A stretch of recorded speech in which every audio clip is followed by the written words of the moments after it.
Bonjour à tous. Alors tout d'abord, merci aux organisateurs de m'avoir convié à cette réunion, certainement très intéressante et utile pour beaucoup d'entre vous. Alors effectivement, mes diapositives sont peut-être un peu médicales entre guillemets. Bon, ça permet, on va dire, aux plus savants et peut-être ceux qui ont fait des études de médecine de suivre quelques points peut-être d'intérêt pour eux. Mais j'essaierai de m'exprimer de façon assez simple pour ceux qui sont un peu plus éloignés de la médecine. Voilà, désolé par avance. Donc effectivement, pour me présenter brièvement, je travaille à l'hôpital Lariboisière. Donc je suis le responsable du service de réanimation médicale et toxicologique. Donc de fait, je m'occupe plutôt des aspects somatiques des patients. Je suis très loin de l'addiction au sens que beaucoup d'entre vous pratiquent. Néanmoins, évidemment, nous faisons face parfois à la prise en charge des problèmes d'intoxication liés aux substances addictives, de plus en plus d'ailleurs, et donc je vais essayer de vous faire part évidemment des dangers, notamment des produits stimulants. Alors voilà, donc je n'ai pas de conflit d'intérêt avec cette présentation. Alors vous savez tous évidemment que la consommation de drogues stimulantes a une prévalence relativement importante en Europe, que ce soit les amphétamines, dont la MDMA, et vous voyez ici à peu près 2,5 millions de consommateurs adultes, mais aussi la cocaïne, 2,8 millions de consommateurs adultes réguliers, et plus récemment, ce qu'on appelle les nouvelles substances psychoactives, qui regroupent un certain nombre de substances essentiellement de synthèse, dont on va également parler, dont évidemment les catinones.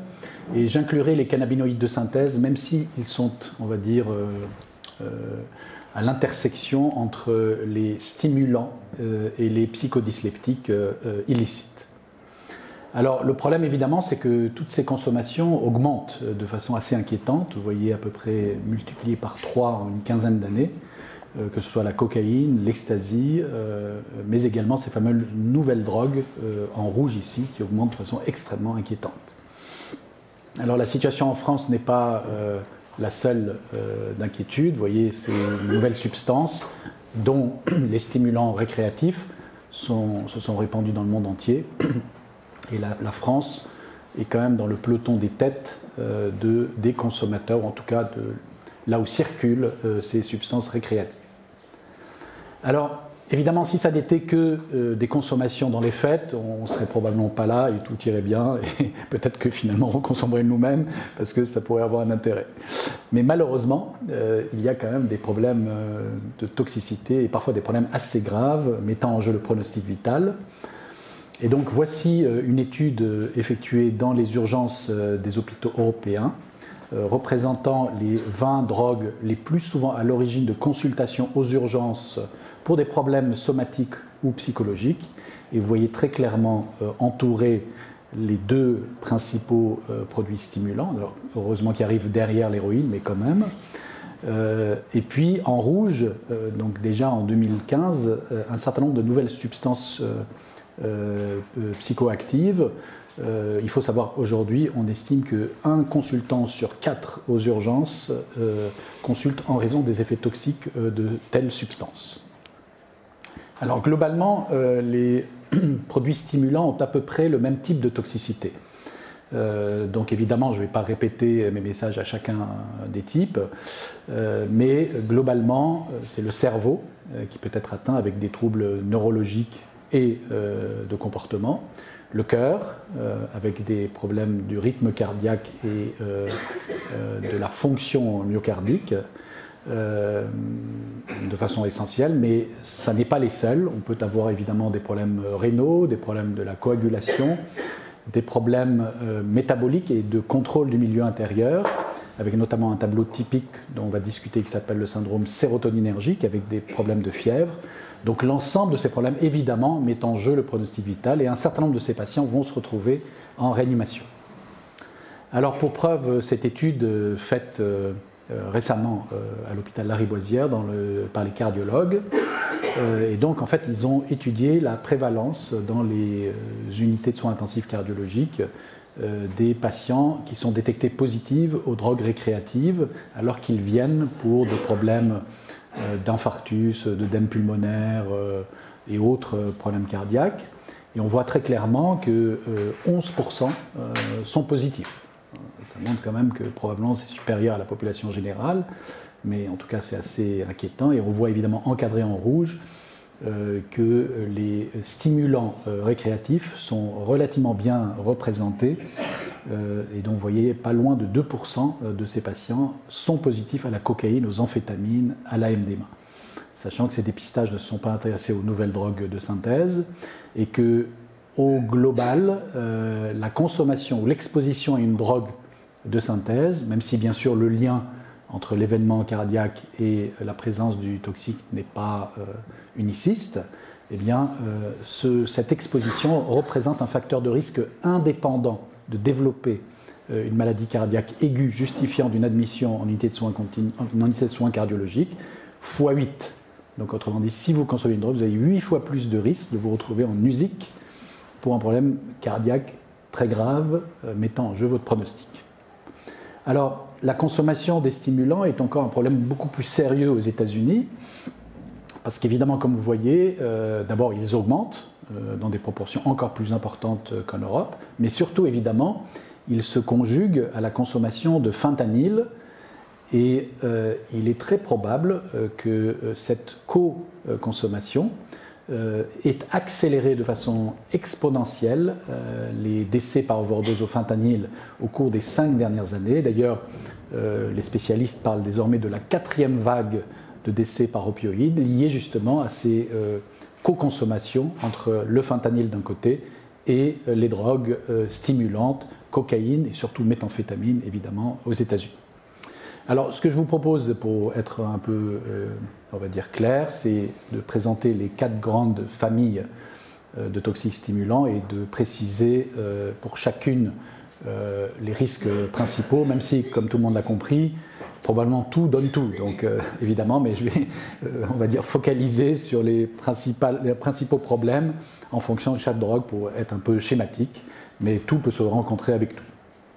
Alors, nous allons commencer par la cocaïne.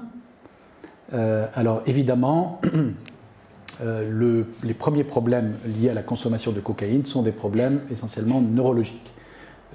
Bien sûr, c'est un stimulant, donc ça va donner une agitation, des tremblements, un risque de convulsion, comme vous voyez sur les électroencéphalogrammes joints, avec un éveil beaucoup plus intensifié, donc des rythmes rapides alpha sur le G, voire des crises convulsives, avec une hyperexcitabilité corticale. Mais aussi, il faut savoir, malheureusement, ça n'est pas qu'un problème fonctionnel. Il peut y avoir des problèmes lésionnels. Première cause d'AVC, qu'il soit hémorragique ou ischémique aux États-Unis, du sujet jeune. Alors évidemment, ça va donner aussi des problèmes de comportement délictueux, auto- ou hétéro-agressifs, et vous écouterez évidemment l'exposé tout à l'heure sur le sujet. Donc moi, je vais me réserver aux parties somatiques. Alors le deuxième ennui, bien sûr, de la consommation de cocaïne, c'est la problématique cardiovasculaire.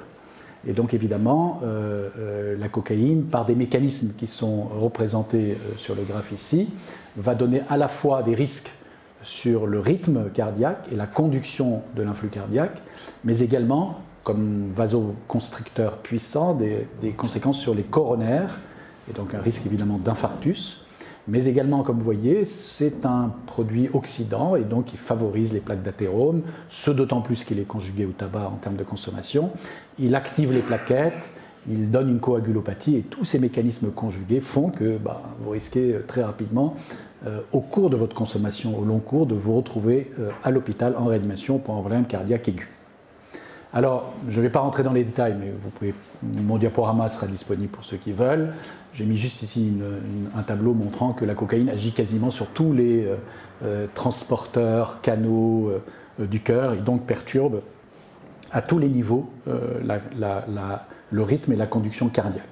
Ce qu'il faut savoir que pour le clinicien, au premier plan, évidemment, va apparaître une tachycardie, une accélération du cœur, et une poussée d'hypertension artérielle, c'est ce qu'on appelle le syndrome adrénergique. C'est comme si on vous injecte de l'adrénaline, ça ne fait généralement pas du bien au cœur, évidemment ça augmente la consommation d'oxygène, et ça peut vous faire un arrêt brutal du cœur. Ça va donner évidemment en plus une cardiopathie ischémique par vasoconstriction des coronaires, et donc on peut tout à fait faire un infarctus du myocarde qui peut là aussi entraîner le décès. Probablement le mécanisme le plus grave, c'est le trouble de conduction intraventriculaire par ce qu'on appelle l'effet stabilisateur de membrane, c'est-à-dire la paralysie des canaux sodiques qui sont à l'origine de la dépolarisation du potentiel d'action cellulaire. En tout cas, la cellule va avoir du mal à se contracter et à conduire l'électricité. Et donc ça génère une arythmie ventriculaire, comme vous voyez sur la photo, et donc évidemment un risque d'arrêt cardiaque par fibrillation ventriculaire. Et donc ça, c'est le danger principal. Les personnes qui meurent brutalement d'une overdose à la cocaïne meurent d'une arythmie ventriculaire dans le cadre d'un effet stabilisateur de membrane. Alors évidemment, si on passe au travers des épisodes aigus, on peut malgré tout développer une cardiopathie chronique avec une cardiomyopathie dilatée, une hypertrophie ventriculaire et des dissections de l'aorte ou des coronaires à l'origine de pathologies plus chroniques. Voici des ECG typiques, mais je ne vais pas m'attarder, de surdosage à la cocaïne. Évidemment, les patients qui vont arriver chez nous, généralement, ils sont très agités, très tendus, parfois ils convulsent, on est obligé de les sédater, de leur donner des antiépileptiques, parfois de les intuber, ventiler mécaniquement. Et puis, le médicament clé qu'on va donner, c'est le labétolol, qui est un bêta-bloquant, un alpha-bêta-bloquant, car un bêta-bloquant seul n'est pas autorisé, puisqu'il va favoriser le risque de vasoconstriction coronaire. Nous allons donner un alpha-bêta-bloquant en plus des autres antihypertenseurs. Notez, et ça c'est un point important à connaître, que la combinaison d'éthanol et de cocaïne, qui est quand même assez fréquente dans les soirées, produit un métabolite que l'on appelle la cocaéthylène, qui augmente les risques d'effets stabilisateurs de membrane, donc les risques d'arythmie ventriculaire et donc de décès par overdose à la cocaïne. Alors, donc ça c'est le cœur. À côté, malheureusement, la cocaïne a d'autres problèmes, donc je me permets de montrer quelques problématiques respiratoires notamment, parce qu'elles sont en augmentation, notamment avec la participation du crack, qui est donc la cocaïne inhalée. Alors comme vous voyez, évidemment, si vous faites une manœuvre de Valsalva pour mieux inhaler votre cocaïne, vous risquez de faire un pneumothorax, un pneumomédiastin, parfois des lésions des lobes supérieurs de votre poumon. Vous pouvez même, dans un moment de confusion ou d'inattention, inhaler carrément des objets. Vous voyez, ici, on a eu un patient qui a inhalé une seringue, une aiguille, à côté des fragments de pipes de crack. Vous voyez, donc tout est possible. Et puis, le danger principal des fumeurs de crack, c'est ce qu'on appelle le crack lung. Alors, le crack lung a pour diagnostic différentiel l'œdème aigu du poumon, l'OAP, de mécanisme cardiogénique, lié à la cocaïne aussi, où le cœur va dysfonctionner pendant un petit moment. Il va donner un œdème en amont, et donc, comme vous voyez, des opacités sur la radio. Mais l'œdème pulmonaire cardiogénique va régresser très rapidement avec des médicaments tonicardiaques. A l'inverse, évidemment, le crack lung sont des lésions liées, elles, à l'inhalation de fumée très chaude avec une substance très vasoconstrictrice, beaucoup d'impuretés, qui va entraîner des brûlures des alvéoles, une vasoconstriction et une dysfonction des cellules bronchiques. Et vous voyez, ça donne des images à l'origine d'insuffisance respiratoire aiguë, de crachat de sang, d'hypoxémie aiguë. Et donc, on a pas mal de patients qui viennent dans ce cadre-là. C'est ce qu'on appelle le crack lung, avec des mécanismes physiopathologiques de toxicité assez variés et qui généralement nécessitent, pour les cas les plus graves, une intubation ou ventilation mécanique. Il faut savoir évidemment que l'usage prolongé de cocaïne donne aussi des problématiques au niveau du poumon. Bien sûr, comme le tabac, ça détruit les poumons à la longue et donc ça fait un emphysème pulmonaire. Ça peut faire évoluer le poumon en raison d'inflammation chronique vers la fibrose et ça donne une hypertension artérielle pulmonaire en raison des problèmes vasopresseurs et de cardiopathie liés à la cocaïne. Donc autrement dit, quand même une série de problèmes pulmonaires, cette fois-ci assez spécifiques du crack, ou plus ou moins spécifiques du crack. Alors attention évidemment aux produits de coupage, car bien sûr la cocaïne n'est pas vendue en pur, et donc il y a un certain nombre de produits, notamment le levamisole, qui est un antiparasitaire, qui est souvent utilisé pour couper la cocaïne, parce qu'il a des effets synergiques avec les mécanismes d'action de la cocaïne sur le cerveau, mais il a une toxicité propre par ailleurs, il peut donner des problèmes cardiaques, mais surtout des problèmes de peau, et des problèmes de destruction des globules blancs, où on peut se retrouver en leucopénie, avec des surinfections à ce moment-là, et qui peuvent être finalement au premier plan de la surdose de cocaïne. Alors, deuxième chapitre, ce sont les amphétamines que je voulais développer. Alors évidemment, nous parlerons de la méthamphétamine et de la MDMA, qui sont cousins germains, la 3,4-méthylène-dioxyméthamphétamine. Alors, je vous ai mis ici des photos un peu historiques. La méthamphétamine, vous voyez, avec la consommatrice allemande qui avait mis ses photos sur Internet, donc ça n'a pas semblé améliorer beaucoup son physique. Et puis l'amphétamine, la MDMA à côté, qui était évidemment une forme de comprimé multicolore dans les rave parties dans les années 80. Alors juste un petit mot, parce que c'est assez intéressant à comprendre. D'un point de vue pharmacologique, en fait, les amphétamines, c'est une famille assez large. Le mécanisme d'action est l'inhibition du transport des monoamines cérébrales. Et donc on a 3 monoamines cérébrales principales, la dopamine, la sérotonine et la noradrénaline. Et en fait, c'est une famille assez vaste qui peut avoir des effets en fait, totalement opposés. Et c'est ce que je vais essayer d'expliquer. Donc, prenons la méthamphétamine. Alors, pour ceux d'entre vous qui ont des connaissances pharmacologiques, ils se repèrent sur les courbes, mais pour les autres, ce n'est pas important. La méthamphétamine est essentiellement dopaminergique, c'est-à-dire elle va surtout bloquer la recapture de la dopamine. De ce fait, elle est très stimulante, elle est fortement addictive. À l'opposé exact, on a la MDMA, qui, elle, est essentiellement sérotoninergique, c'est-à-dire, en fait, elle est beaucoup moins stimulante, beaucoup moins addictive. Elle est surtout antactogène ou empathogène. Évidemment, vous savez, ça va rapprocher les gens entre eux, tout le monde s'aime, on va se faire des bisous. Donc, ce sont évidemment des effets finalement assez éloignés l'un de l'autre, mais c'est la même famille de molécules. Alors, avec les amphétamines, il y a une toxicité surajoutée qui n'existe pas avec la cocaïne, même si les amphétamines, à nouveau, je ne répète pas, donnent tout ce que je viens d'expliquer avec la cocaïne, mais il y a une toxicité tout à fait particulière qu'on appelle le syndrome sérotoninergique. Donc évidemment, essentiellement avec les amphétamines sérotoninergiques, donc essentiellement avec la MDMA, mais la méthamphétamine le donne également. Alors, quelqu'un généralement qui prend une amphétamine en soirée, il veut évidemment être stimulé, danser, oublier la fatigue, oublier la soif, mais malheureusement, il va continuer à danser et ne ressentant pas la fatigue, ne buvant pas, sa température intérieure va monter et il va développer très rapidement des défaillances, une déshydratation, une insuffisance rénale, une rhabdomyolyse, une coagulopathie, une encéphalopathie, puis des convulsions, puis un choc, et puis il va décéder. Et vous voyez, tout ça arrive très très rapidement. Et pour en comprendre le mécanisme, voici une expérience très simple. On prend un rat, on lui donne de la MDMA, vous voyez, aussitôt on augmente sa température. Maintenant, on prend des rats que l'on met tous ensemble dans une petite cage, donc évidemment ils vont se stimuler l'un l'autre, et donc leur température augmente tout autant. Maintenant, on prend tous les rats que l'on met dans une cage et on leur donne la MDMA, la température explose, car vous allez avoir une synergie entre le syndrome sérotoninergique toxique et l'hyperactivité motrice résultant du mode de consommation. Autrement dit, si quelqu'un prenait le MDMA et était assis ici, il n'y aurait pas beaucoup de toxicité, à part que je le verrais me poser des questions tous les 5 minutes, tiens, il est intéressé par ce que je dis, contrairement aux autres, mais je n'en ferai pas la différence. Par contre, évidemment, dans la soirée, là, il va y avoir cette hyperthermie. Et donc, beaucoup de patients peuvent arriver en sortie de boîte, et c'est le mode de décès de la consommation d'ecstasy, avec ce tableau clinique dont le diagnostic n'est pas simple, je dis ça pour les médecins d'entre vous. Donc aux urgences, ce n'est pas évident de faire le diagnostic du syndrome sérotoninergique. Il y a des aides, notamment ici le diagramme dit de Hunter, car en fait les myoclonies sont au premier plan du toxidrome.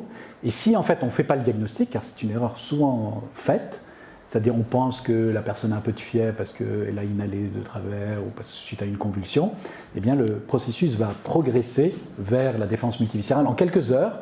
Et quand nous, on va intervenir, on a toujours un train de retard par rapport au problème.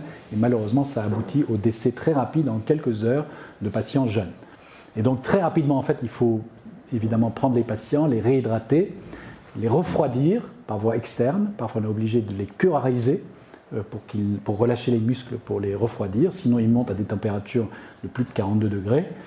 et l'antidote s'appelle la périactine ou la cyproheptadine, qui est donc un anti-sérotoninergique.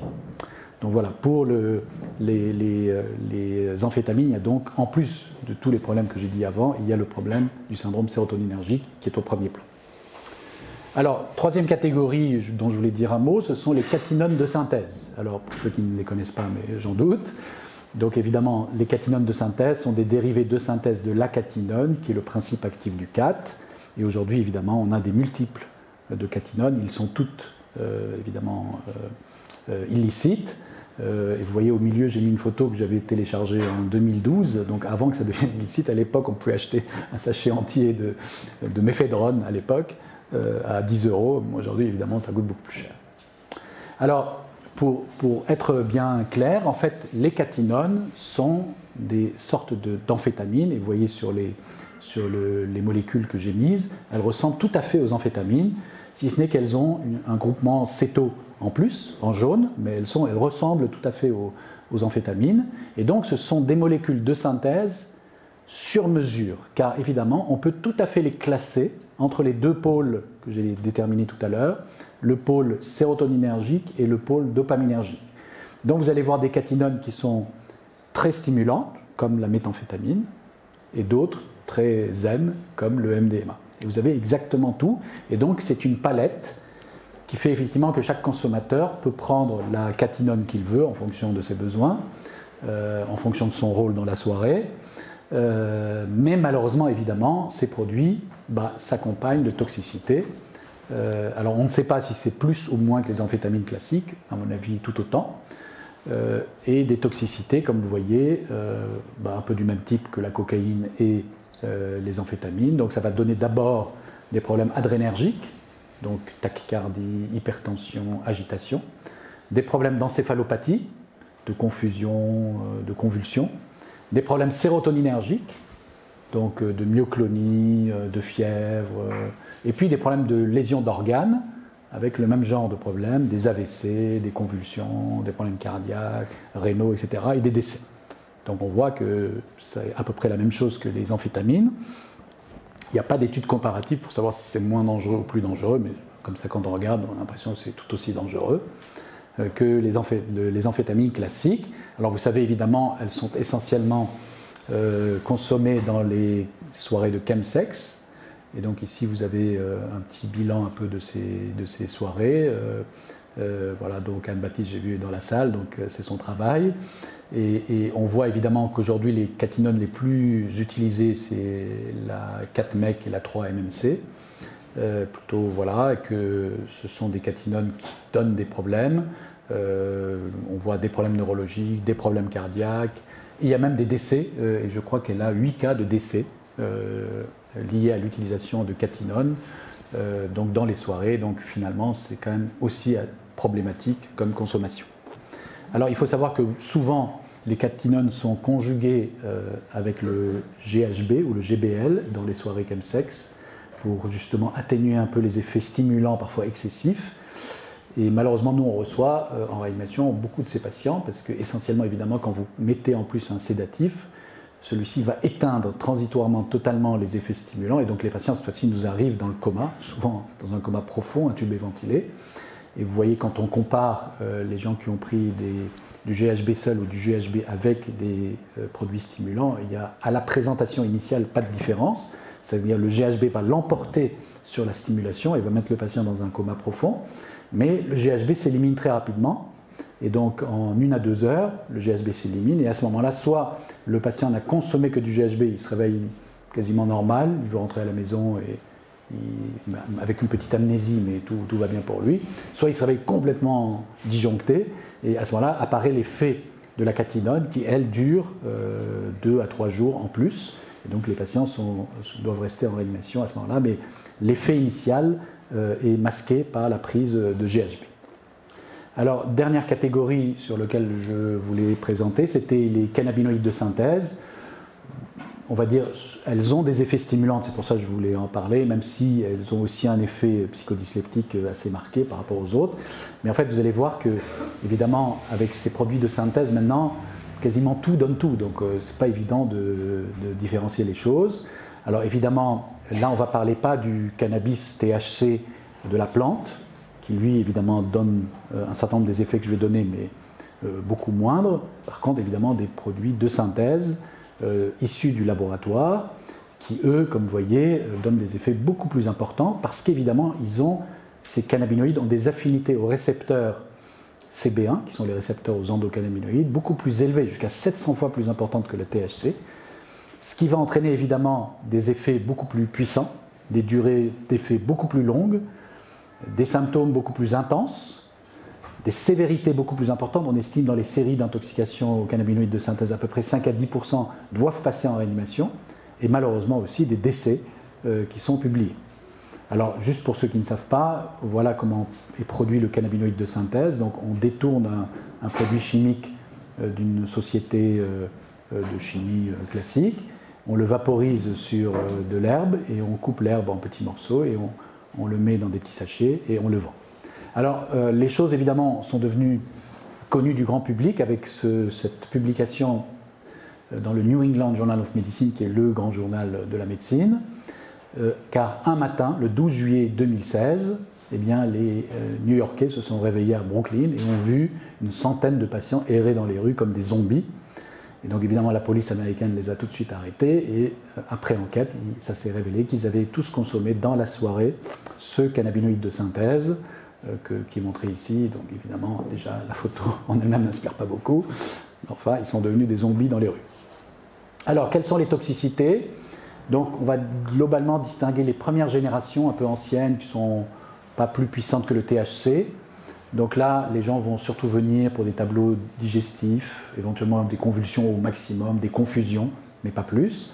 Et puis évidemment, les générations plus récentes qui circulent, eh bien là, on va avoir des vraies toxicités très graves, des convulsions, des AVC, des cardiotoxicités, des syndromes adrénergiques, sérotoninergiques, des problèmes cardiaques. Autrement dit, le cannabis est devenu aussi dangereux que la catinone ou que l'amphétamine. Donc aujourd'hui, devant un patient qui arrive avec un tableau de stimulation, il est impossible pour nous de dire s'il a pris une catinone, un cannabinoïde, une amphétamine.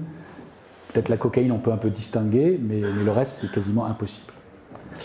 Alors évidemment, ça donne des AVC. Voici quelques exemples. AVC ischémique, par vasoconstriction des vaisseaux cérébraux. AVC hémorragique, par poussée d'hypertension avec hémorragie intracérébrale. Des thromboses diffuses de tous les organes, donc ça peut, vous voyez, thromboser le rein, le foie, voilà, donc c'est pas terrible. Des insuffisances rénales aiguës avec les composés notamment fluorés. Alors, il y a possiblement, bien sûr, une problématique cardiaque possible.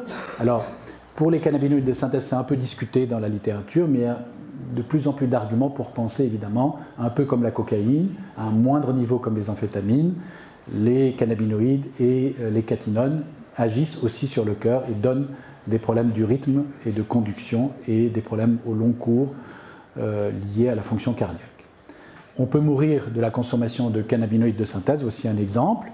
Alors même si l'action est indirecte ici, vous voyez par exemple cette personne était devenue totalement stimulée et totalement obnubilée et folle, qu'elle s'est carrément automutilée et elle s'est tailladé les carotides et elle en est décédée après la consommation du cannabinoïde de synthèse représenté sur la photo. Alors, point important avant de conclure, c'est qu'évidemment, tout le monde a compris que nous, quand on reçoit des patients aux urgences ou en réanimation, aujourd'hui, on n'a plus de tableau typique de l'une ou de l'autre des stimulants. Et donc, surtout que les gens, parfois même, ils ne savent pas ce qu'ils ont pris, parce qu'ils sont en soirée, on leur donne un truc, ils ont pris. Et donc, évidemment, souligner l'importance de l'analyse toxicologique qui va permettre d'identifier, de doser, avec des techniques, comme vous voyez, de chromatographie liquide, couplées à des techniques très complexes de spectrométrie de masse, et qui permet pour nous, évidemment, des diagnostics. Alors, ça n'est pas utile directement pour la prise en charge du patient, parce qu'évidemment, les résultats de ces analyses viennent souvent plusieurs jours, voire semaines après la sortie du patient, mais ça permet évidemment de faire une approche épidémiologique des consommations, et puis malgré tout de reconvoquer les gens et de voir avec eux et de leur expliquer qu'ils ont pris ce produit, est-ce qu'ils le savaient ou pas, et que ce produit-là était à l'origine de la gravité de leur consommation. Et ça fait partie, je pense, en tout cas, des moyens de prévention qu'il faut développer, c'est-à-dire l'explication, parce que si on en reste dans un flou, les gens ne sont pas convaincus du problème toxicologique. Voilà, donc mes messages pour terminer ma partie. Donc tout le monde a compris que la consommation récréative des produits stimulants est en augmentation régulière et inquiétante. Évidemment, il y a émergence de nouvelles substances psychoactives, certaines même que l'on ne connaît pas, que l'on découvre au fur et à mesure grâce aux analyses toxicologiques désormais qui peuvent se faire de façon non ciblée par la substance. C'est-à-dire on peut rechercher même une substance qu'on ne sait pas. Alors malheureusement, toutes ces substances, à un niveau plus ou moins variable, donnent un peu le même type de complications, c'est-à-dire essentiellement neurologiques, avec des AVC, cardiovasculaires, avec des problèmes de troubles du rythme et de la conduction cardiaque, et bien sûr un risque vital important. Donc pour être simpliste, la cocaïne, c'est surtout les troubles du rythme, avec ce qu'on appelle l'effet stabilisateur de membrane et l'arythmie ventriculaire, l'infarctus, première cause d'infarctus du myocarde du sujet jeune aux États-Unis, et bien sûr la mort subite. Les amphétamines, c'est un peu moins le cas, même si tout ça est possible. C'est plutôt le syndrome sérotoninergique avec l'hyperthermie maligne et la défaillance multiviscérale, qui entraîne le décès, là aussi, pas brutalement, mais en quelques heures. Les catinones et les cannabinoïdes de synthèse, c'est essentiellement une problématique plutôt neurologique que cardiaque, parce qu'il y a des discussions sur la problématique cardiaque. Donc c'est plutôt des épilepsies, des hypertensions intracrâniennes et bien sûr des AVC. Voilà, l'importance de l'identification analytique saute aux yeux avec toutes les substances que l'on a aujourd'hui à disposition, et notamment du fait que le diagnostic précis n'est plus possible uniquement par une approche clinique. Alors juste pour introduire tout à l'heure l'orateur qui va me suivre, donc évidemment toutes ces drogues donnent aussi des tas de problèmes comportementaux, psychiatriques sur lesquels je n'ai pas insisté, et je crois penser que la prise en charge est difficile sur un long terme car évidemment il y a un sevrage complexe et surtout il n'y a pas de traitement de substitution aussi simple que pour les opioïdes. Merci beaucoup.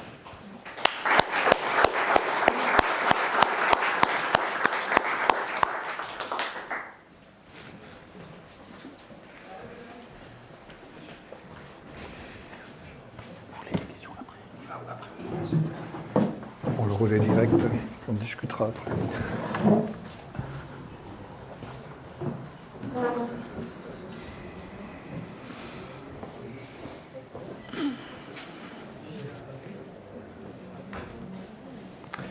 Eh bien, merci à Sacha pour son invitation. Il se trouve que c'était en juin dernier, je rentrais d'une réunion entre psychiatres aux États-Unis et des collègues du NIDA, et Nora Volkov disait « Bonne nouvelle, c'est la première année où le nombre de décès par overdose aux États-Unis diminue.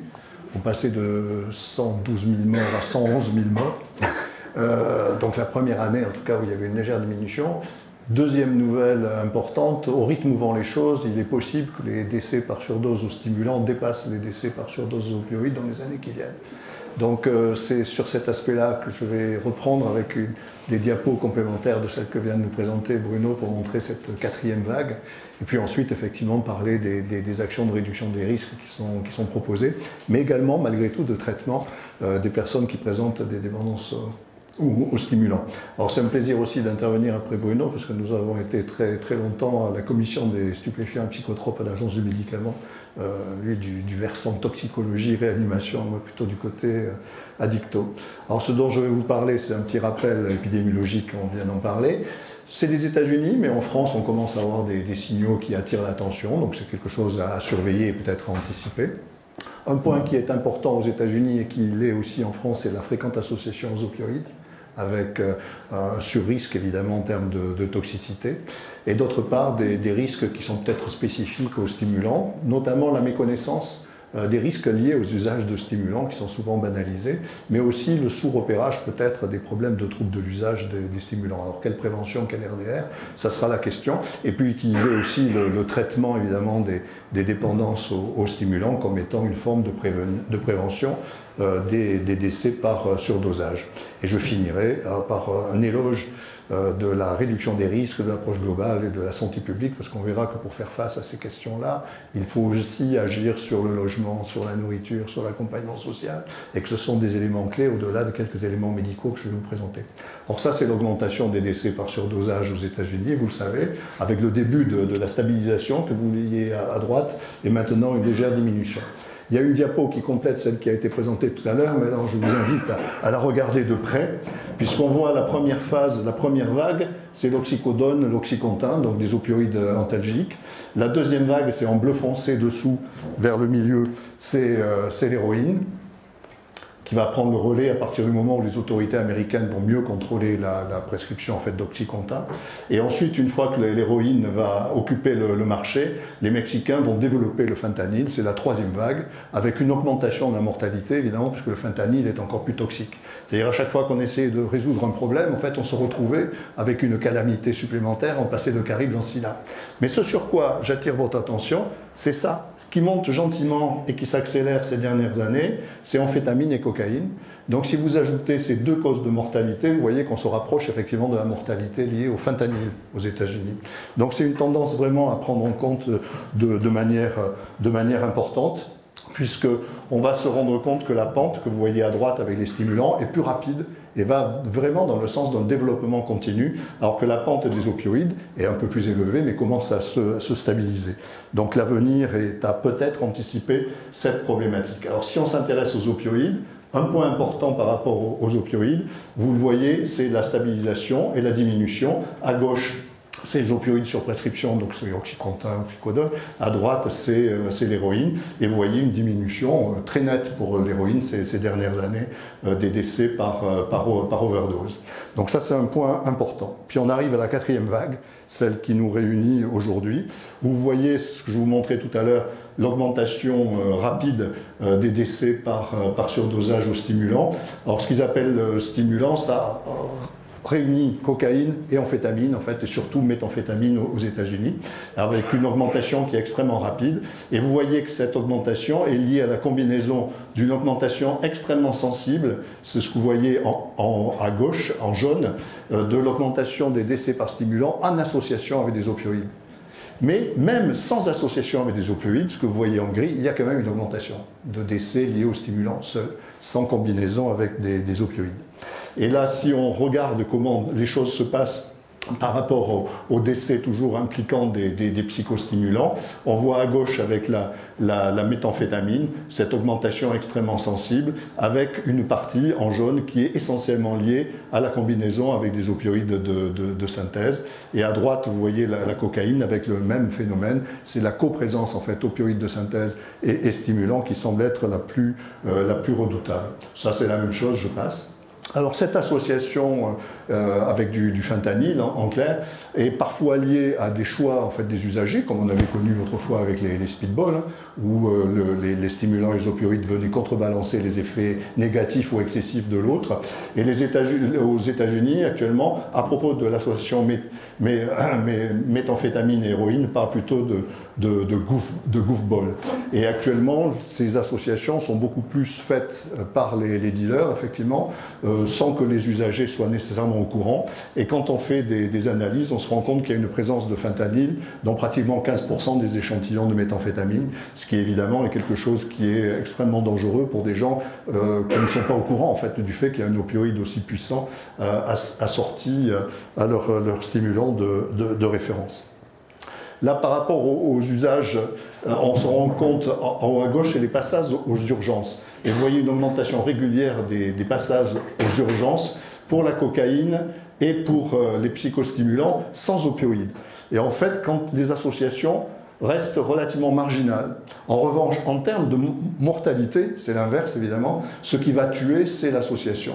Donc on voit qu'il y a beaucoup plus de passages aux urgences pour des personnes qui prennent des stimulants seuls, mais ceux qui meurent, c'est ceux qui vont avoir des associations. Alors en Europe, comment ça se passe ? Il y a des signaux, on l'a dit tout à l'heure, de l'Observatoire européen qui indique une tendance avec une augmentation au niveau européen du nombre de décès liés à des stimulants. Et en France, comment ça se passe ? On sait que la France, que vous voyez ici, bénéficie, si j'ose dire, d'une prévalence très réduite en termes de mortalité par overdose. Il y a sans doute une sous-estimation qui a été évaluée par l'OFDT à plusieurs reprises. Mais enfin, globalement, on sait qu'on est un pays qui a quand même une mortalité plus faible par décès aux overdoses que les autres pays européens. Donc le pire n'est pas toujours sûr.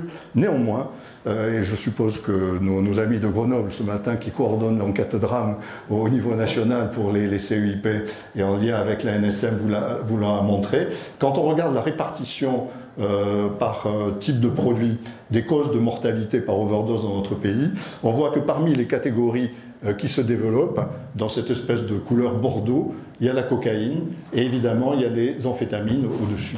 Donc même en France, c'est quelque chose qui se développe. Et par rapport à ce que disait notre ami Kevin, vous ne le voyez pas bien ce matin, qui pensait à juste titre globalement que les opioïdes c'était plus dangereux que les stimulants qu'il consommait, actuellement ce que vous voyez en gauche, stupéfiants illicites, la catégorie de droite sur 2022, c'est que l'on meurt plus d'overdose à la cocaïne aujourd'hui en France que d'overdose à l'héroïne. C'est comme ça, c'est les données brutes. Donc c'est quelque chose qui va à l'encontre de représentations qu'ont des professionnels, mais aussi beaucoup d'usagers. Et on a vu tout à l'heure, grâce à Bruno, pourquoi les stimulants, effectivement, sont extrêmement dangereux. Alors, ce qui nous laisse supposer que c'est quelque chose à surveiller, c'est qu'il y a de plus en plus de cocaïne disponible dans notre pays, il y a de plus en plus de demandes de soins. On regardait en 1990, il y avait en matière de saisie, on était au-dessous de 3 kg. Maintenant, on est à plus de 25 kg, donc ça a été multiplié par 10 en relativement peu de temps. Et si on regarde au niveau européen, de la même manière, on voit que là, au travers des indicateurs de saisie, que l'offre de cocaïne, notamment, est beaucoup plus importante. Et je passe sur les stimulants commandés par Internet, les produits de synthèse et autres. Ce qui fait que la prévalence, par contre, des usages de cocaïne dans le pays, d'après l'Observatoire européen, est comparable à celle qu'on retrouve dans la plupart des pays occidentaux. Un autre élément qui a été évoqué ce matin, mais sur lequel on peut s'attarder une seule seconde, mais c'est important, c'est que les prix ont à peine augmenté. Par contre, ce qui a augmenté en matière de cocaïne, évidemment, c'est les teneurs, avec des teneurs qu'on fait tous dans l'analyse Tomprod, même à Bordeaux, on dépasse régulièrement les 90%. Enfin, on voit bien qu'on est dans une période où il peut y avoir des produits beaucoup plus agressifs. Alors face à ça, que faire ? C'est la grande question. Alors informer, puisque je pense vraiment qu'il y a un problème de méconnaissance des risques. Il y a un problème de sous-évaluation aussi des produits qui peuvent venir accroître la toxicité d'une poudre mal repérée, mal connue, etc., avec des associations mal maîtrisées. Développer évidemment des actions de réduction des risques et notamment de testing. Reconnaître les signes, on va le voir, de surdosage. Enfin surdosage, d'intoxication aiguë aux stimulants, à vrai dire, parce qu'on pense souvent overdose opioïde, donc problèmes respiratoires, bleuir, etc., tandis que là, ce n'est pas du tout les mêmes signes. Ce qui fait qu'il peut y avoir un sous-repérage par les usagers eux-mêmes, mais aussi par leur entourage, des phénomènes d'intoxication. Intervenir, orientation, liaison, tout ça, cela va de soi. Ce que je vais développer tout à l'heure, c'est qu'il existe des interventions possibles par rapport aux problèmes de troubles de l'usage des stimulants. Alors, elles sont essentiellement psychosociales, mais il y a également quelques pistes médicamenteuses. Néanmoins, l'essentiel, évidemment, sera prise en charge globale et santé publique. Alors, aux USA, de ce fait, ils ont tendance à faire évoluer les vocables et parler moins, finalement, d'épidémie d'opioïdes, mais plus d'épidémie addictive globale, puisque, manifestement, il y a des modifications au niveau des produits. Alors on va commencer par la réduction des risques, c'est la clé. Alors là je vous ai mis quelques affiches, ça c'est un groupe tribal, enfin des Indiens dans les montagnes rocheuses. À droite c'est un groupe plutôt sida, et au milieu là c'est un groupe qui travaille sur la réduction des risques opiacés. Alors what is overramping? Ils ont essayé de trouver un terme spécifique, parce que justement il y avait tellement de représentations sur l'overdose rattachés directement aux overdoses opiacées, que ces signes de surdosage n'étaient pas reconnus. Ce qui fait qu'ils ont essayé de trouver un signe de surdosage, un terme renvoyant un surdosage au stimulant qui soit spécifique en fait des consommateurs de stimulants. Alors AMP c'est l'ampli, hein. Alors c'est un surampli, je sais pas, peut-être notre ami du Québec pourra nous donner une traduction francophone, je sais pas, ça doit exister. Et donc en gros, ils décrivent évidemment quels sont les signes qui peuvent permettre de repérer ce qui se passe et des techniques de réduction des risques qui sont celles qu'on connaît. Là, c'est les documents, je vous conseille d'aller sur ce site où il y a tous les documents actuellement qui sont fournis par la coalition de réduction des risques nationale aux États-Unis, avec des signes évidemment qui n'ont rien à voir, enfin très peu à voir avec ce qu'on voit avec les opioïdes, puis c'est anxiété, parano, palpitation, hypertension, hyperthermie, enfin tout ce qui vient de nous être décrit, événements cardiaques, événements cérébroscolaires, etc. Et les amis peuvent donner des benzodiazépines en attendant, ce qui est fait dans d'autres contextes, etc.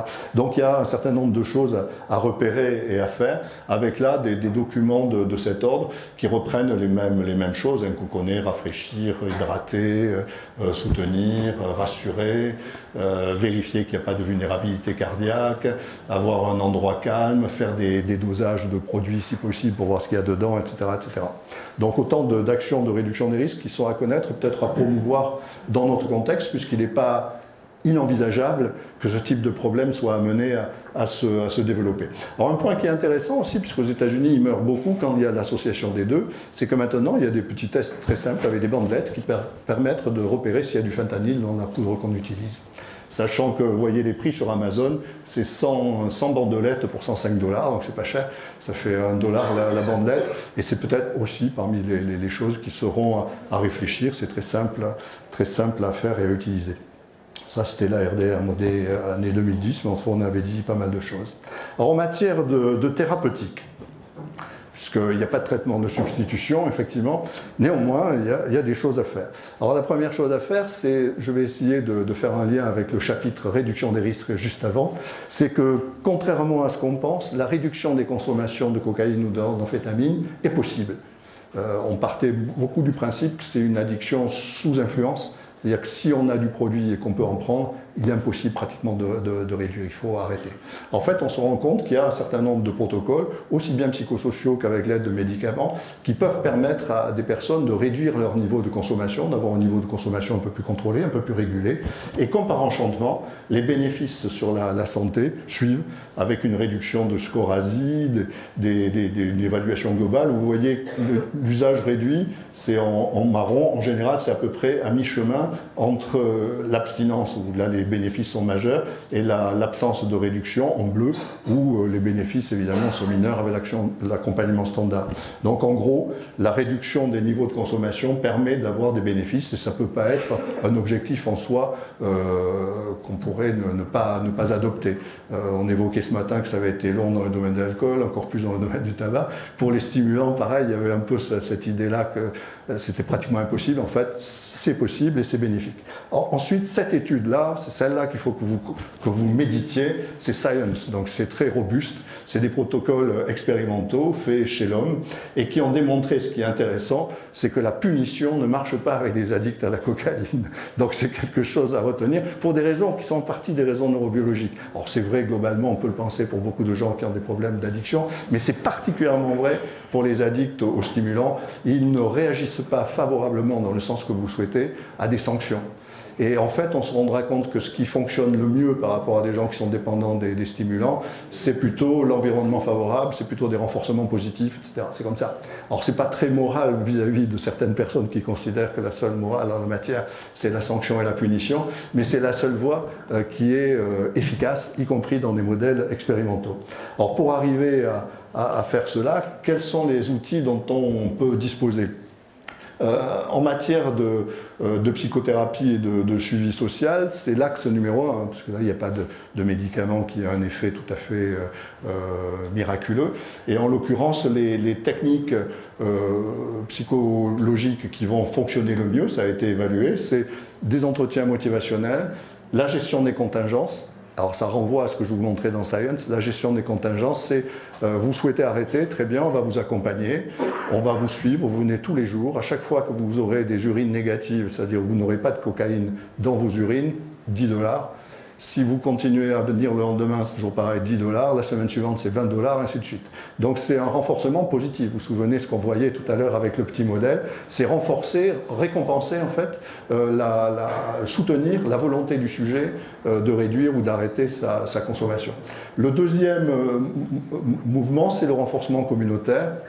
C'est un terme un peu barbare, mais qui renvoie en fait à un mix Ça a été fait par Miller le même que celui des entretiens motivationnels, mais en couplant les entretiens motivationnels de renforcement communautaire, c'est-à-dire d'un soutien par la communauté, par l'environnement, accompagner les gens, les soutenir, aller avec eux au cinéma, enfin tout ce qui peut être fait sur un contexte communautaire de suivi psychosocial qu'on peut arriver à faire les uns et les autres.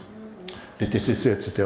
Alors je vais vous montrer et ensuite on verra les médicaments, puisqu'il y a quelques médicaments qui peuvent néanmoins être utiles. Donc les renforcements communautaires, vous le voyez au milieu, là c'est CRA, et la gestion des contingences, c'est peu développé en France, mais c'est vraiment la piste majeure. Alors quand j'étais jeune, on disait, comme le jugement du dodo, que toutes les psychothérapies se valent, que le seul truc qui compte, c'est l'attitude positive des patients envers la thérapie, c'est-à-dire qu'ils pensent que ça peut être efficace pour eux.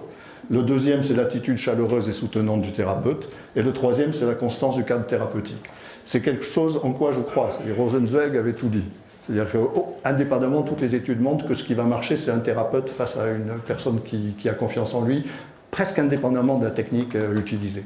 Or, ça a une limite néanmoins, c'est que par rapport, si on fait des études comparatives, ce qu'on a pu faire avec des stimulants, il y a des techniques qui sont un peu plus efficaces que d'autres, et les deux qui sont les plus efficaces, celles que je vous ai dites, c'est le management par les contingences, et c'est le renforcement communautaire. Or, ça a été montré très récemment par une superbe étude dont je vous fais l'économie, mais si vous regardez, je laisserai les diapos, c'est une étude de réseau avec une méta-analyse, etc. Et clairement, ce qui sort le plus, c'est CM plus CRA, donc c'est le management par les contingences et le renforcement communautaire qui marche mieux que toutes les autres approches proposées. C'est la même chose en version plus classique. Alors, quelques conclusions des auteurs. Eh bien, ils rejoignent les gens de Science, puisqu'ils disent qu'en fait, ils se rendent compte que ce qui marche le mieux, c'est non pas les pulsions, mais c'est au contraire les attitudes de renforcement, de soutien, etc., avec des techniques, pour le coup, qui vont dans ce sens. Alors, pour les usagers de crack, on était un peu plus sceptiques sur la possibilité de mettre en œuvre des renforcements par les contingences, qui sont un peu plus difficiles. Et on voit bien qu'à Paris, notamment en France, se sont développés des systèmes psychosociaux avec vraiment des interventions qui peuvent être lourdes, mais globales, qui vont depuis le logement, chez soi d'abord, à sort, pourquoi pas Tapagenco aussi sur le retour à des formes d'emploi, les CHRS, etc. Toutes sortes de techniques, et évidemment des haltes soins addiction. Néanmoins, au-delà de ces approches de soutien un peu inconditionnel et massif, on se demandait si des techniques psychothérapeutiques type CRA pouvaient être utilisées. Et alors ça a été intéressant parce que ça a été expérimenté. Vous voyez, la cocaïne, c'est surtout le Brésil. Et ils ont eu l'idée d'essayer du renforcement pour les contingences à ce qu'ils appellent le même crackland, donc à Sao Paulo, avec des publics extrêmement précaires. Et il y a une étude qui tente à démontrer que dans ce contexte même de très grande marginalisation, de très grande précarité sociale, le renforcement des contingences et le renforcement communautaire peut avoir une efficacité. Donc il faut le garder à l'esprit, y compris pour des publics précarisés. Alors les médicaments, on avait toujours en tête la N-acétylcystéine, le disulfiram, un truc dont on parle peu en France à tort, à mon avis, c'est le bupropion, alias Ziban. Alors il est toujours en rupture, mais on sait qu'aux États-Unis, partout, c'est un antidépresseur dopaminergique, en fait, le bupropion.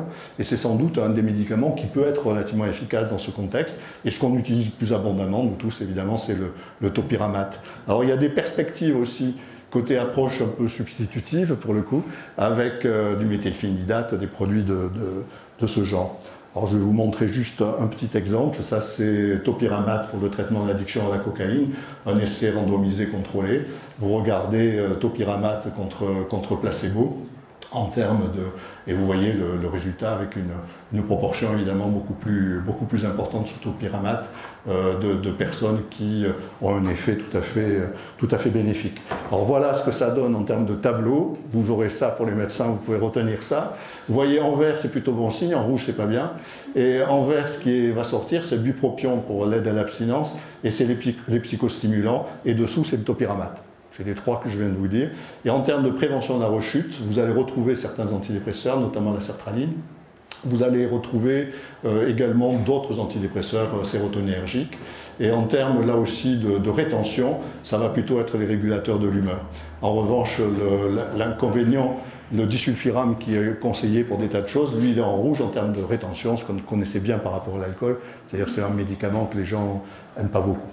Alors je passe sur l'avenir peut-être avec les stimulants et je vais juste vous montrer quelques éléments sur l'association stimulant-opioïde, qui est le produit, on a vu, enfin l'association qui est la plus dommageable, disons, en termes de risque d'overdose. Donc il doit être repéré. Ne pas ignorer que quelqu'un qu'on connaît pour un problème de stimulant, peut-être prend-il aussi des opioïdes, peut-être même à son insu, et vice-versa. Quelqu'un qui prend des opioïdes, ne pas juger à l'habitus, etc. Peut-être qu'il prend aussi des stimulants. Et là, bon, il y a pas mal d'études qui montrent qu'une des pistes, là, nous aussi, on a le New England qui sort des articles en psychiatrie, et en l'occurrence, une des perspectives peut-être parmi les plus encourageantes, c'est l'association naltrexone-bupropion. Mais il y a aussi des associations entre la buprenorphine, par exemple, et du bupropion. C'est des éléments où on essaye de jouer un peu sur les deux éléments, avec des perspectives qui, là aussi, sont encourageantes. Alors, je passe. Alors, un point, c'est là où je vais pratiquement arrêter mon propos, c'est que dans le cadre de ces prises en charge, il faut évidemment faire une recherche alors extrêmement attentive de tout ce qui est comorbidité, et notamment de tout ce qui est comorbidité, psychiatrique évidemment, mais tout particulièrement des comorbidités traumatiques. Puisqu'on sait bien que le stress par l'activation de la circuiterie hypothalamo-hypophyso-surrénalienne est un gros déclencheur de glucocorticoïdes, mais qu'il augmente, ça a été vérifié 10 000 fois expérimentalement, qu'il augmente de façon massive, y compris dans les modèles animaux, l'auto-administration de stimulants et le risque de transition vers l'addiction. Et on voit même dans les modèles animaux que tous les animaux ne sont pas égaux devant le risque de transition addictive, et que ceux qui vont être les plus à risque, c'est sur des espèces, par exemple avec des singes où il y a des dominants et des dominés, c'est les subordonnés. Si vous mettez dans des modèles animaux des singes qui vivent dans un paradis, avec la télé, la musique, une bonne alimentation, et d'autres que vous mettez dans un enfer, avec des réveils nocturnes, des décharges électriques, etc., ceux qui vont basculer vers la cocaïne en auto-administration, c'est ceux qui vivent dans un contexte stressant, et ainsi de suite. Et isolé, un singe isolé va avoir beaucoup plus de risques d'abuser de cocaïne qu'un singe qui a sa petite compagnie avec ses petits copains autour de lui. Donc chez les humains, par analogie, on observe bien au plan clinique, ce sont des facteurs décisifs. C'est pour ça que la prise en charge doit être globale. Parmi les facteurs décisifs de transition et de maintien, il y a de la biologie évidemment, mais cette biologie-là, liée au circuit du stress, est très surdéterminée en fait, par le contexte social, par le contexte de vie. Ce qui fait qu'un moyen d'intervenir, qui est un moyen tout à fait décisif, ce sont des interventions de type social, et tout particulièrement chez les femmes, où on sait que là c'est assez genré, c'est-à-dire que les déclencheurs de craving massif chez des usagers de cocaïne, femmes, ça va être des situations de stress, d'humiliation, de tension intérieure, etc., encore plus que chez les hommes, ce qui fait que c'est des choses évidemment à prendre en compte. Et j'arrive vers la fin avec un exemple qui m'a beaucoup frappé, donc je partage. C'était une psychiatre femme, justement, californienne, dans American Journal, il y a quelques années, qui avait vu que quand il y avait une comorbidité, trouble de l'usage de stimulants et stress post-traumatique, les protocoles de soins voulaient qu'il fallait traiter d'abord l'addiction, en craignant sinon, si on ne traitait pas l'addiction, que le fait de faire une thérapie d'exposition puisse déclencher par automédication une augmentation en fait, de la consommation, une perte de contrôle. Et sauf que du coup, ça était très bien, sauf qu'ils ne voyaient pas de patients, parce que c'est souvent la prise de produits qui les aide à survivre en fait. Et l'idée d'arrêter comme ça leur semblait un peu le protocole, en proposant de traiter inconditionnellement le stress post-traumatique par des TCC d'exposition, sans rien changer au reste du protocole, et on voyait dans un temps second que non seulement le stress post-traumatique allait mieux, mais que l'addiction se résorbait progressivement, entrait en rémission. Donc on avait refait ça, nous, à Bordeaux, il y a quelques années. C'est une étude qui maintenant a été reprise dans la littérature internationale, donc on est très fiers. C'était une petite étude, et avec des jeunes femmes de la rue, cocaïnomanes, cannabinomanes et alcoolomanes, on leur proposait sans autre condition d'avoir des séances de MDR et de thérapie des schémas, et des patients suivis en CARUD. Et ces personnes-là, ensuite, ont eu une amélioration de leur taux de sévérité stress post-traumatique, des schémas aussi, et secondairement une diminution du craving. Donc, en conclusion, surdose aux stimulants, une réalité à connaître, nous, à prendre en compte, en discuter aussi avec les usagers, une grande diversité de contextes de vulnérabilité, ça a été dit, hein, ça va depuis le costard-cravate jusqu'au cracker de Sao Paulo, là c'est vraiment des univers assez lointains. Nécessité de réponses diversifiées, graduées, coordonnées, tout ce qu'on disait ce matin sur Caroux-Duxapa, c'était assez intéressant. Importance de l'aller vert, du testing, ça a été dit 1000 fois, la nourriture, l'hébergement, l'action communautaire, l'environnement favorable, et puis tout ce qui est approche intégrative, avec des approches psychosociales, et pourquoi pas des médicaments. Donc globalement, l'idée est quand même que tout ceci ne peut avoir de sens que si c'est vraiment intégré dans une dynamique générale de santé publique et centrée sur la réduction des déterminants sociaux et des inégalités sociales de santé. Voilà, très rapidement, je vous remercie, et puis il nous reste quelques minutes pour discuter.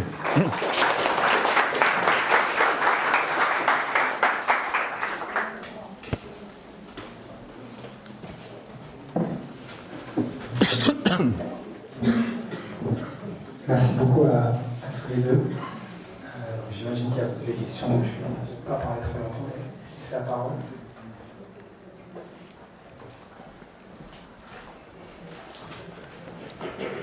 Tes complémentaires sont coordination. Catherine Duplessis, association SAFE.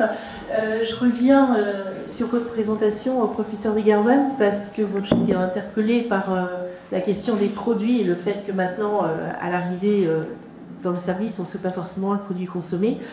On sait qu'aujourd'hui, la loi fait que, avant que les secours arrivent, on essaie de se débarrasser des produits. La loi fait qu'on ne parle pas forcément des produits qui ont été consommés. Est-ce que pour les services de réanimation, ça aiderait de savoir quels sont les produits consommés? Et donc, est-ce qu'il y a un des gros problèmes qui font qu'on en arrive à ce niveau, les surdosages, le temps d'appel des secours et peut-être les décès? Certains seraient évitables si on avait une loi du bon samaritain et qu'on pouvait dire les choses. Alors je dirais éviter le décès, non, probablement non, parce qu'en fait, à nouveau, notre intervention finalement est plutôt basée sur les signes de défense d'organes, quel que soit le produit en cause. Donc ça n'aide pas à la prise en charge, en tout cas de façon évidente. Par contre, ça aide beaucoup au diagnostic de ce qui a entraîné éventuellement le problème, voire le décès. Et le fait qu'effectivement nous disposions de la substance consommée, donc si on peut l'envoyer au laboratoire, est un plus énorme pour la recherche du produit. Donc par exemple, je peux vous donner un cas. Nous avons eu un patient il y a 1 an qui est venu chez nous pour une, c'est pas un stimulant, mais pour une overdose opioïde typique. Donc c'était un dealer. Il avait des comprimés sur lui qui étaient de l'Atarax tout simplement. Voilà. Mais en fait, lui, quand on a dosé l'Atarax en lui, il n'avait rien. Et donc, il y a eu des analyses dans tous les sens. Personne n'a rien trouvé. Donc on a dit, bon, voilà, tableau opioïde. Il est revenu 6 mois après. Il avait un sac dans sa poche qui contenait des comprimés que nous avons analysés facilement. Et c'était un Nitazen. Et donc ainsi, on a pu revenir en arrière sur les prélèvements qu'il avait avant. Et donc, il avait déjà consommé ça. Et donc, le fait qu'en fait, on avait les comprimés avec nous a facilité le diagnostic. Parce qu'en fait, certes, l'analyse, on va dire, non ciblée est possible, mais elle est bien mieux orientée si on a quand même une base. Et le fait d'analyser le produit pur est beaucoup plus facile que détecter des pics au sein d'un plasma ou d'urine, où il y a des tas et des tas de pics. Ça prend beaucoup de temps à l'analyste. Et parfois, il ne trouve pas, c'était la preuve là. Il n'a pas trouvé. Et par contre, le fait de disposer des comprimés purs a permis de retrouver l'analyse. Donc oui, ça nous aide. Donc effectivement, si vous envoyez quelqu'un à l'hôpital, dans la mesure du possible, s'il peut venir avec ses produits, ça nous arrange. Ah oui, c'est mieux. Alors, merci beaucoup pour les interventions qui étaient parfaitement complémentaires. J'avais peut-être une remarque pour l'intervention de Jean-Michel et une question pour l'intervention de Bruno, mais évidemment Jean-Michel pourra réagir à ma remarque. Donc bravo pour ta littérature qui est très, très complète et bien faite. Et dans les pratiques cliniques en France, on met tout le temps en avant la N-acétylcystéine, alors finalement il y a des données de preuve qui sont très limitées, puis c'est très inconfortable je trouve pour les usagers parce qu'ils se prennent des sachets de mucovistes alors qu'il y a des traitements qui peuvent être plus intéressants. Peut-être dire un mot sur, puisqu'on a parlé de réfléchir et de reconsidérer les pratiques qu'on a au jour le jour sur les sauverages hospitaliers. parce que finalement le sevrage hospitalier a toujours été pensé pour l'alcool, et il y a assez peu une culture du sevrage de psychostimulants à l'hôpital, et notamment il y a beaucoup d'équipes qui ont une incompréhension du sevrage de psychostimulants, qui se caractérise très souvent les premiers jours par une hypersomnie, qui est normal, hein, puisque c'est le miroir des effets de consommation. Alors d'abord, il peut y avoir une mécompréhension de cette hypersomnie, parce que certaines équipes disent il ne respecte pas le règlement, il ne veut pas se lever pour aller prendre son petit déjeuner, alors bon, il est en jet lag, hein, le patient, donc il n'y arrive pas.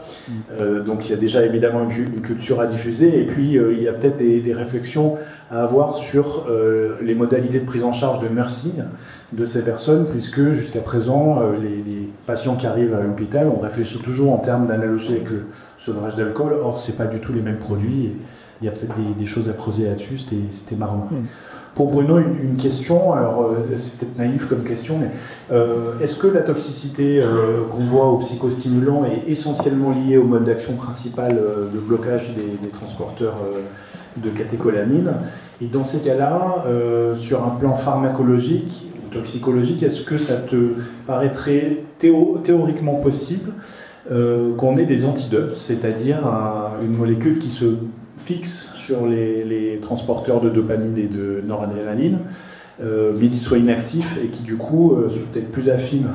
Alors je rêve peut-être, mais parce que si jamais à un moment donné les courbes se croisent et qu'on a plus de décès par psychostimulants, par opioïdes, l'industrie va se pencher sur ça. Donc est-ce que sur le plan théorique, en tout cas, ça te paraît réaliste, ou en fait c'est beaucoup plus compliqué que ça?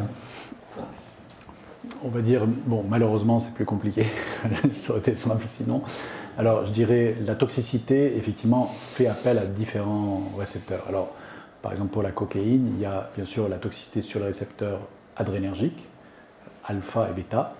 Il y a aussi, on en a parlé, la toxicité sur les canaux sodiques. Il y a des toxicités cérébraux dans certains réseaux, donc par exemple ceux qui utilisent les monoamines. Donc c'est beaucoup plus vaste. Donc l'action de base effectivement passe par les monoamines, par exemple pour les amphétamines, mais après en grande quantité ça va agir sur beaucoup d'autres réseaux. Donc par exemple l'hyperthermie maligne passe par d'autres récepteurs qui n'ont rien à voir avec les monoamines. Donc je dirais malheureusement c'est probablement un peu comme pour le sevrage, c'est difficile de trouver une seule cible. Il faudrait avoir des multiples cibles. Donc au jour d'aujourd'hui, le traitement reste encore symptomatique. Après, évidemment, en fonction du type de tableau, on va cibler tel antidote. Donc effectivement, quand on a un effet stabilisateur de membrane, c'est-à-dire un élargissement des QRS, on va donner tel antidote. Quand on a un effet adrénergique, on va plutôt donner ça. Quand on a une vasoconstriction coronaire, on va plutôt donner ça. Mais il n'y a pas de molécule miracle qui agit sur tout. Après, le blocage, on devrait même accélérer le transporteur des monoamines cérébrales. Je sais pas si je suis très mauvais, je ne sais pas si conceptuellement on peut envisager des molécules qui puissent favoriser ça, je ne sais pas. Moi j'ai deux questions un peu naïves. La première, c'est quel est le rôle, est-ce que l'injection des stimulants qui, je sais que dans certains pays, ça augmente aussi en Europe, est-ce que ça a un rôle en fait dans ces choses? Est-ce qu'on voit quelque chose? Est-ce qu'elles deviennent fréquentes? Est-ce qu'elles ont un rôle dans la... Alors oui, c'est fréquent. Bon, évidemment, les catinones, vous le savez, c'est assez fréquemment utilisé dans les soirées chemsex. La cocaïne, ça reste beaucoup plus rare, mais c'est possible, mais ça reste plus rare. Mais bien sûr, c'est beaucoup, beaucoup plus dangereux. Voilà, les amphétamines, ça reste plutôt vraiment exceptionnel, parce qu'ils ont une bonne biodisponibilité par voie digestive. Donc on ne gagne pas à les injecter, alors que la cocaïne est détruite dans l'estomac. L'autre chose, c'est une réaction par rapport à l'analyse des produits. Je pensais qu'entre synthèse et les CB, normalement, il y a un circuit qui doit permettre, alors peut-être pas d'un point de vue clinique pour faire le diagnostic, mais qui doit permettre d'analyser un produit qui a posé problème. Je ne sais pas, Grégory est là pas, mais parce que je me rappelle à une époque, c'était un autre problème. Donc voilà.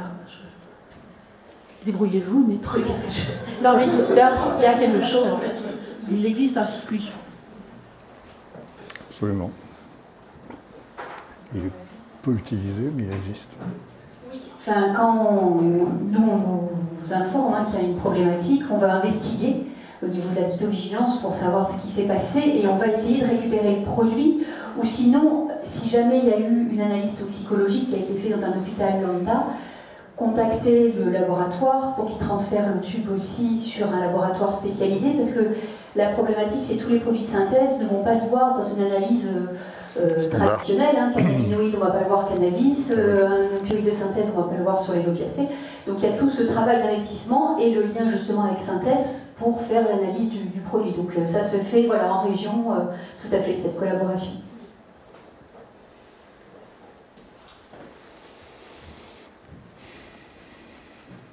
D'autres questions?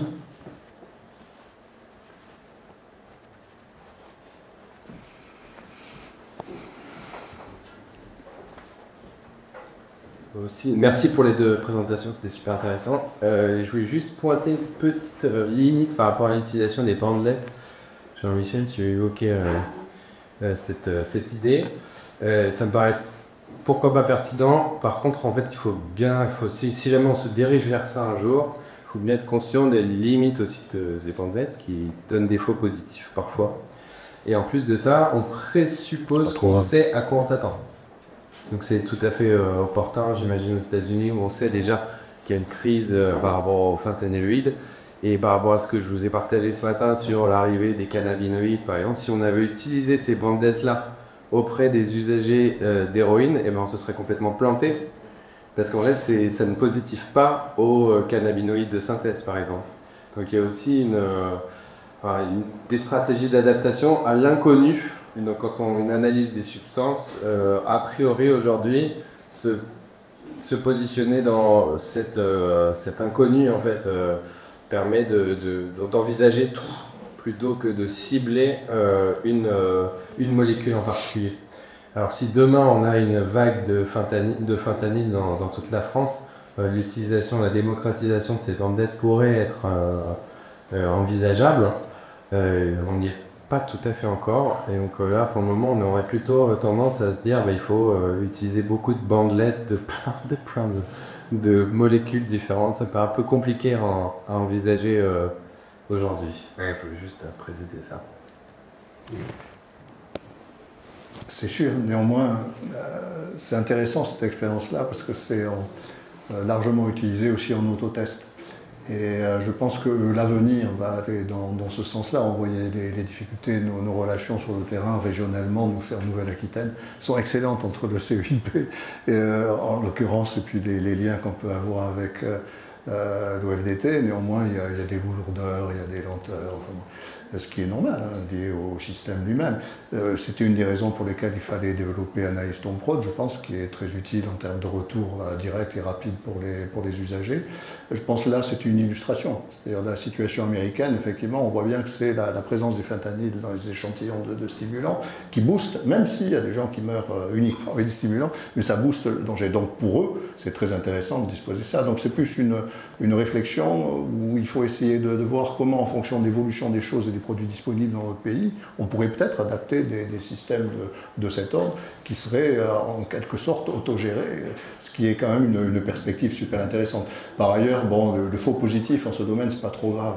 Ce qui est plus embêtant, c'est le faux négatif. Alors ça pose un problème, mais c'est pas trop grave. Juste une petite remarque, pardon. Donc effectivement, aux États-Unis, c'est une problématique parce que le fentanyl est endémique. Alors, à titre de curiosité aussi, il y a des bandelettes pour dépister la xylazine, parce que maintenant le fentanyl est très pollué et adultéré par la xylazine. Et c'est d'ailleurs paradoxalement l'une des raisons qui explique le plafonnement des décès aux opioïdes.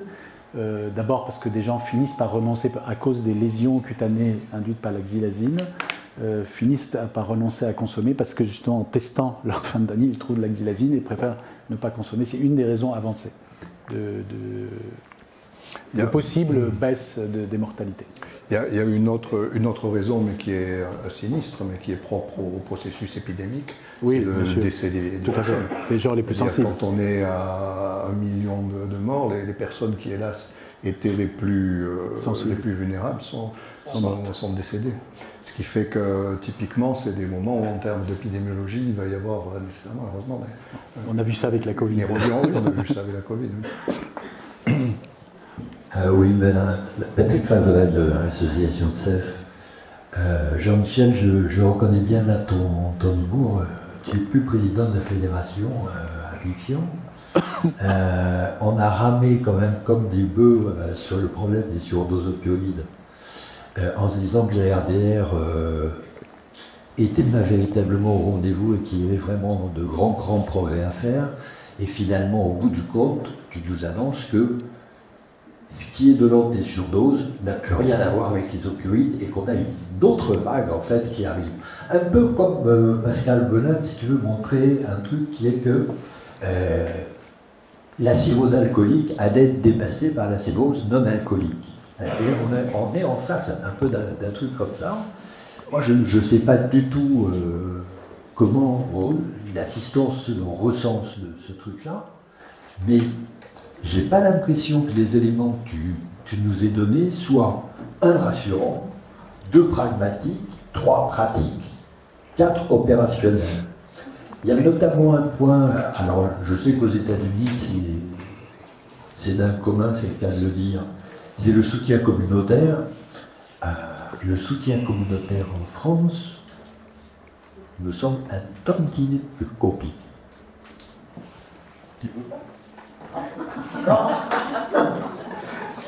Il y a toujours un lien comme ça. Bon. Moi, qu'est-ce que je trouvais intéressant de Jean-Michel, c'est ta conclusion, Jean-Michel. Parce que ta conclusion, étrangement, c'est ma conclusion de demain. Ah! Et il y a des aspects très importants que tu leur partais quand même à la conclusion, puis il y avait des aspects quand même très importants qui sont les déterminants de la santé.